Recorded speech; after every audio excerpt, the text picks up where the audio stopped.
ప్రభుత్వంలో భాగస్వామ్యంలో ఉన్న కార్యకర్తలు కానీ, మా సహచర ఎమ్మెల్యేలు కానీ, మీరు వ్యక్తిగతంగా ఏ తప్పులు చేసినా అది ప్రభుత్వం మీద పడుతుంది. అలాంటి తప్పులు జరగకుండా చూసుకోండి. అలాంటివి జరిగితే మటుకు నేను ఎవరైనా స్థానమానం లేకుండా నాకు వాళ్ళకి సిస్టమ్ పనిచేస్తూ ఉంటుంది. అది మీరు అర్థం చేసుకోండి. నేను ఏ ఉద్దేశంతో చెప్తానని చెప్పారు అధ్యక్ష. ఇలాంటి తప్పులు జరిగితే అవి వ్యక్తులు చేసిన తప్పులు పార్టీలకు కానీ ప్రభుత్వానికి కానీ చెడ్డ పేరు రాకూడదు.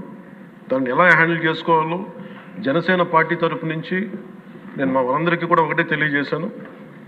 మీరు వ్యక్తిగతంగా కనుక ఏదన్నా చేసి అది కూటమి ప్రభుత్వానికి ఇబ్బంది కలిగితే నేను వారిని వదులుకోవడానికి సిద్ధంగా ఉన్నానని చెప్పి చాలా స్పష్టంగా తెలియజేశాను అధ్యక్ష. అది మీరు ఇసుక విధానాల్లో కానీ, మైనింగ్ విధానాల్లో కానీ ఏ రకంగానా సరే గత ప్రభుత్వం చేసింది కదా మేము కూడా చేస్తామని ఎవరన్నా నాకు జనసేన పార్టీ తరఫు నుంచి ఎవరన్నా సరే ఉంటే వారిని నియంత్రించే బాధ్యత, వారిని సరిచేసే బాధ్యత మేము తీసుకుంటాం.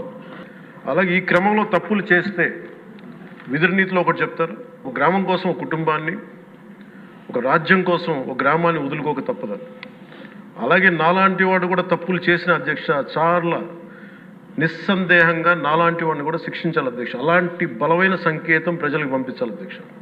మేమందరం కూడా తప్పు ఎవరు చేసినా అది మనమే దాన్ని ముందుకు తీసుకెళ్ళకపోతే నేను కూడా దీనికి సంసిద్ధంగా ఉన్నాను. నా ద్వారా ఏదన్నా తప్పులు జరిగినా, అవకతవకలు జరిగినా నా మీద కూడా చర్యలు తీసుకోవాలి. అది let it be any kind of issue sir. అది నేను ముందు నా వంతుగా నేను మీకు తెలియజేస్తున్నాను. I will be liable if I do any mistake as I uphold this as long as I hold this responsibility.